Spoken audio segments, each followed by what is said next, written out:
What's good, YouTube, man? Welcome back. It's your boy J Reacts TV, and we back again with another video. As y'all can see by the title and the thumbnail, we're gonna be reacting to my son Gepgraphic. You know what I'm saying? But it says cute animals, but they slowly get worse for your health. So we're gonna see what this is about. You know what I'm saying?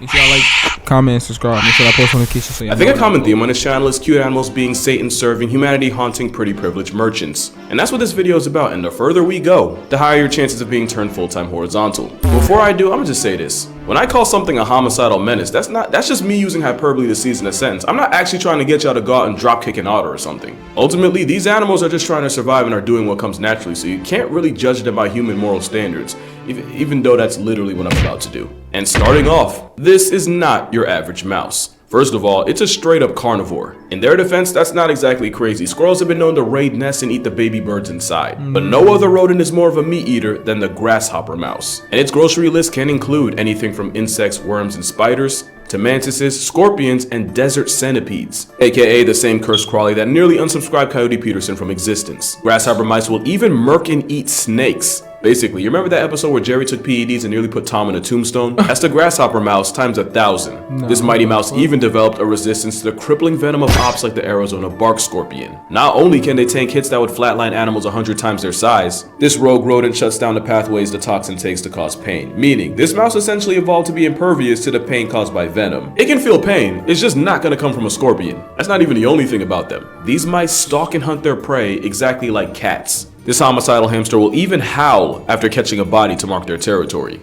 Take a listen.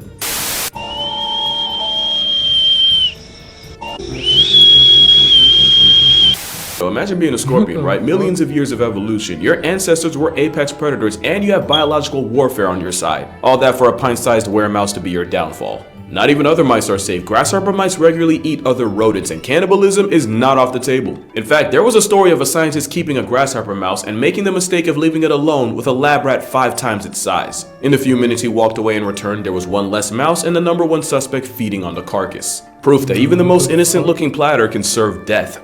Especially since the predator with the highest body count is not what you'd expect. No other mammal catches more bodies than the Etruscan shrew. They're one of the smallest mammals alive and they weigh less than 2 Skittles. The shrew is so small that the only way they can survive is by killing more prey than any other animal. Basically, if this candy-sized carnivore doesn't eat twice its weight in food every day to fuel its metabolism, they'll essentially freeze to a flat line. So the Etruscan shrew has to end a life every 2 hours or so, and they hunt by biting their prey through the head to disable it and then tearing it apart before another starving shrew can get to it. Just for reference, if I had to eat twice my weight in food every day, I'd be scarfing about 680 Big Macs every 24 hours. And even then, at least I don't have to hunt the burger. By the time I get to the drive-thru, the job's already done. But the shrew does have a weapon, and it's being one of the very few mammals on Earth to weaponize venom. According to studies, some shrews are toxic enough to delete 200 mice, and while they're too small to turn a human to a hashtag, it's still capable of causing pain and allergic reactions. Not only that, but some shrews are able to catch a calorie come up underwater, since some are able to smell out prey even while being completely submerged. Yeah, they're a whole mint-sized menace, but too small to be a legit threat to us. That's not going to be true for some of the animals coming.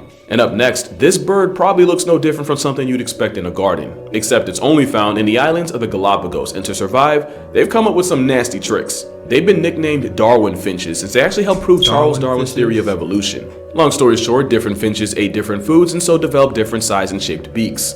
One finch evolved to finesse an easy meal by pecking at the skin of bigger birds and drinking the blood that spills out. Are birds even f***ing real? And scientists believe up to 10% of this flying leech's diet is seabird blood, and their favorite victim is a bird called the booby. Don't laugh, it's not funny. The booby? It's not funny. Popular opinion says that it started with the finches picking parasites off the birds, but after realizing they could live off the marinara that would often leak out, the vampire finches started turning the birds into booby blood banks. They literally became everything they sought to destroy, and they're skilled enough to know how much damage to do to get a ragu reward without doing too much and losing a future victim. Yeah, these birds drink nothing but blood, which they kinda have to since freshwater in the Galapagos is in less supply than lawyers in heaven. But it also means that even though they can fly, Arup would be completely useless to them. But not to you, because Arup's flavor pods uses scent flavors to convince your brain you're drinking whatever pod you chose. Just fill up the bottle, pull the pod to activate, and drink your flavor. And that can be anything from blueberry to peach to cherry, raspberry mango, gray mango, because although and Arup never had a problem getting enough water, I personally have been trying to cut down on all the juices and sodas and stuff, and Arup started their pods say, movies and free them mammograms. Not only do they grief bosom birds, but finches will often roll eggs out of nests and crash them in the rocks just for some easy protein. They're not even the only birds on that kind of timing. The New Zealand keel will use that Swiss Army knife of a nose to cut into sheep and eat the fat right off their backs. And sometimes they freak the sheep out so much they yeet themselves off a cliff trying to get away. But at least the Kia and the vampire finch are only harmful to your mental. From here on out, that is the last time that statement will be true. Because this live-action plush toy is also on the short list of venomous mammals. The slow loris is a Southeast Asian primate armed with toxins that can do very real damage the one to that was like King Juliet, whatever, the little small shit. I forgot his name. Mort. a human. Like they have a gland on their arm that produces a chemical that becomes highly toxic when mixed with saliva. So when this imitation lemur sees you and puts its hands up, it's not a sign of surrender, it's a promise to ascend you. We talking straight soul eviction. In 2012, a biologist was bitten by a slow loris, and this was him after 1 hour, and this was Buddy after an hour and a half. Since the toxins contain chemicals similar to cat allergens, this venom monkey can trigger anaphylactic shock in people, making it the first animal here that can perform landscape work on your family tree. We used to think this malicious muppet used venom against predators, but it turns out it's for friendly fire. They usually use it in fades with other lorises, and the flesh-melting toxins can cause necrosis, meaning the loser loris can lose an eye, a toe, their scalp, and even part of their face. It's so bad that one of the most common causes of loris life retirements is getting bit by a rival. An 8-year study done on about 80 slow lorises found that over 20% of them were seriously maimed in conflicts, with some missing eyes, ears, fingers, toes, and more. It's nasty work, and it puts the slow loris on the very short list of animals that use venom against their own kind. And it's no coincidence that one of the others is next. Do you struggle to open or close your windows? Are they drafty or leaky? Are you constantly adjusting your thermostat? Two things about platypuses the public should know. One is that about 6 pounds and less than 2 feet long, they're way smaller than you think. And two is that they're violently venomous. Males have an ankle spur that they use in fights, and like the loris, the consequences of losing are incredibly painful. In 1991, Australian veteran Keith Payne was struck by a platypus, and in his own words, the immediate pain was far worse than getting struck by shrapnel. And it only got worse. The excruciating pain didn't go away after a month, even after he was shot up with morphine. And just how much pain are we talking? Well, according to him, just the weight of a warm towel on the sting caused incapacitating agony. Even 15 years after, he claimed to still be in discomfort, and this guy wasn't sweet or nothing. He actually earned the highest honor of the British Armed Forces for his performance in the Vietnam War. Same guy apparently got folded by a beaver otter cosplaying as a duck. And it's cause platypus venom manipulates nerve cells to trigger pain in a way that can have you down horrendous for weeks, and not even enough morphine to roofie a rhino can bail you out. That's how you know Perry had love for the doof. He could have had a pharmacist every flavor of up if he wanted to. That nigga. That's how you know Perry had love for the doof. He could have had a pharmacist every flavor of that up nigga if he Perry wanted was to. wild. That's why Like, if you that see nigga two was male really platypi dangerous. fighting, you'll often Now see I them know why he spend was days super rolling around and scratching. That's a platypus in crippling agony, and you can expect the same symptoms if you F around and find out with the next animal, even though it's barely an inch long. Most people know why playing with a Portuguese man-of-war is bad for your health. You heard me say most. The man-of-war is notorious for excruciatingly painful stings that they inflict on thousands a year. Not only can it cause nasty welts like this, in worst case scenarios, it can trigger severe allergic reactions that can block your airways and suffocate you. Most people know not to touch them, but a lot of those same people would do this. This is Glaucus atlanticus, and more specifically, it's a tiny sea slug nudibranch. And what these boneless snails do is steal poison from other animals like anemones by eating them and storing the toxin in those weird fingertips growing out of their back. It's cultural appropriation, but with poison, and the Glaucus does it to the man-of-war. Which is why even though a 2-inch Glaucus is an overachiever, holding one and getting stung can lead to nausea, vomiting, allergic reactions, and you guessed it, pain.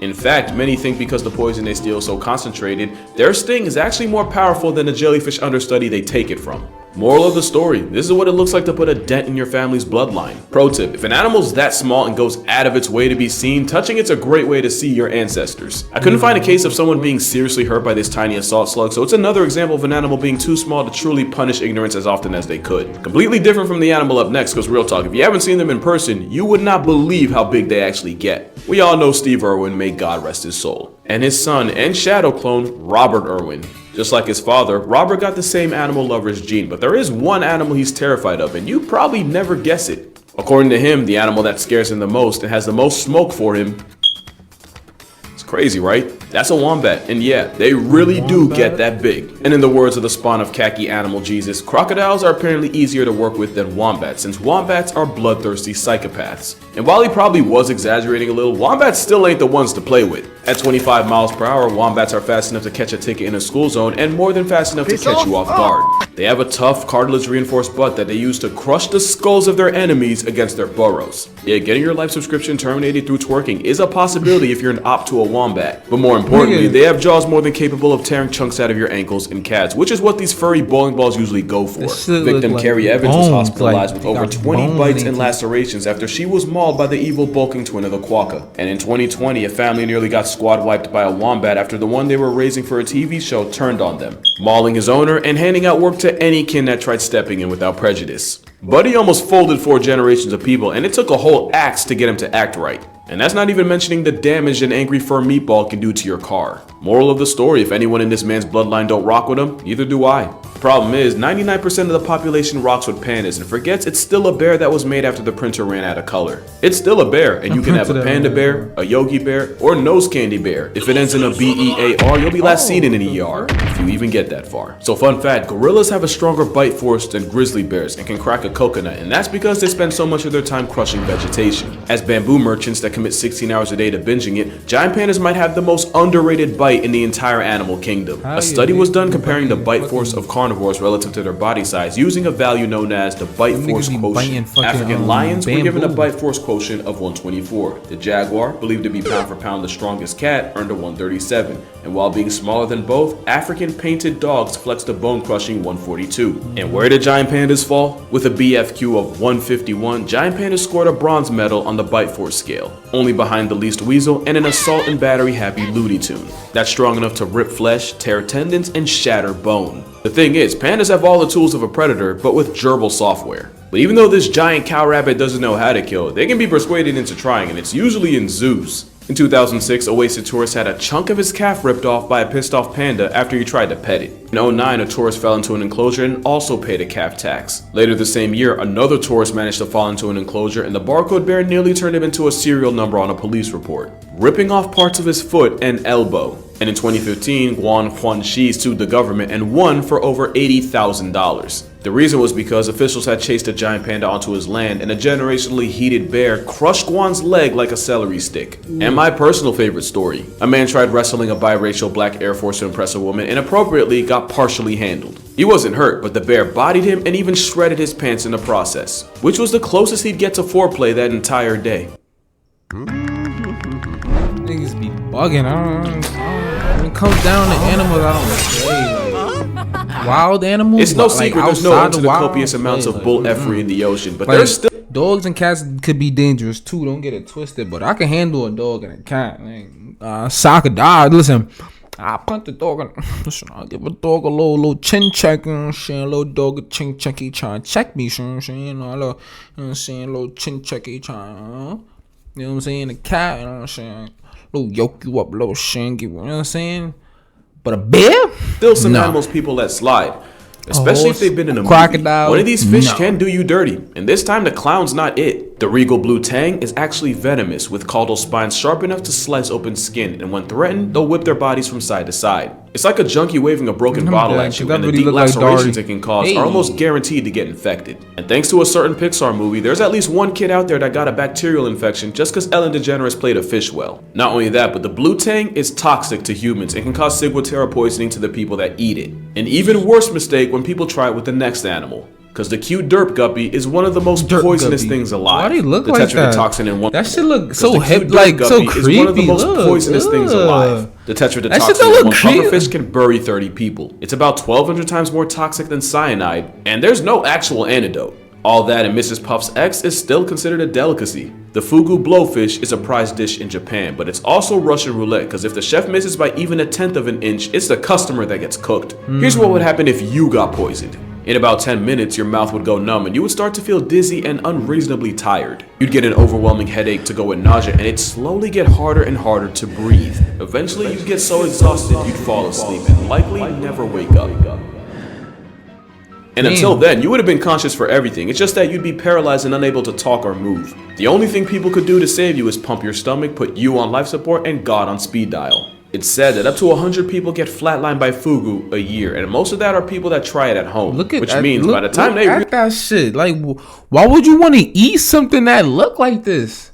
That shit look like it got something wrong with it. Like, what the fuck?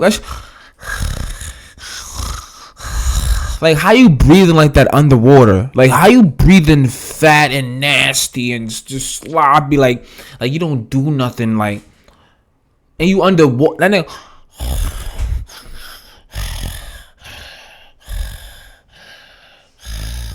Like, what You the just pump your fuck? Look stomach, at put this you shit. on life support, and God on speed dial. It's said that up to 100 people get flatlined by fugu a year, and most of that are people that try it at home, which means by the time they realize I should like, I want a double cheeseburger, I want a Big Mac, I want a shot of fries, and can I get a milkshake, not chocolate, but vanilla with sprinkle, and some onion rings, and hold on, let's see if somebody wants something else.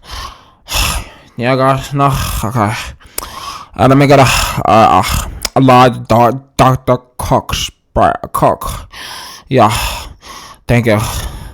Like, bro, messed up, they can't run, call, or even scream for help. Like, all they can do is struggle to get air and watch everything turn black like the end of Sopranos. But not even fish fentanyl has a higher body count than the last animal. A lot of people think snails are cute, yet snails are partially responsible for crossing 200,000 names off the census a year. Schistomiasis is a parasitic disease caused by worms, with millions affected right now, and those worms are released by snails. The sickness is most common in tropical third world countries with limited access to clean fresh water. With about 700 million people living in at-risk areas, it's one of the most devastating parasitic diseases of all time, only second to malaria. And even if snails aren't the primary suspects, with them taxiing the bug, at the very least they're accomplices. Now you see why folks almost put Gary on a shirt. Mad snail disease wasn't a joke. But that's gonna do it for this video. Be sure to follow my TikTok and Instagram for more consistent content as you wait for the next video. Check out my book, 100 Animals That Can Effing End You. You might just see some of the guys from today on there. If you'd like to further support this channel, becoming a patron on Patreon earns you access to exclusive content, videos before I post them, and you can even help vote on what I cover in future videos. Other than that, make sure you drink water, hug your parents. Yes, parents, we're inclusive now. And I'll see y'all in the next one. As long as y'all don't do something like this. Please don't. Alright, peace out. bro, y'all niggas don't need to be talking. Oh, that's a platypus? Thank you. No, what the fuck? Here's one thing you need to do before you buy any. Nah, I didn't even get to like the video, but I'll go back and like it later. But that's it for the original video, man. Make sure y'all like, comment, and subscribe. Make sure I turn on that post notification. Make sure that bell is on so y'all know when I upload. You feel me? And yeah, man. Make sure y'all run the likes up, man, so we get the algorithm. Like, you know what I'm saying? We trying to get there. You feel me? Without further ado, man. Peace.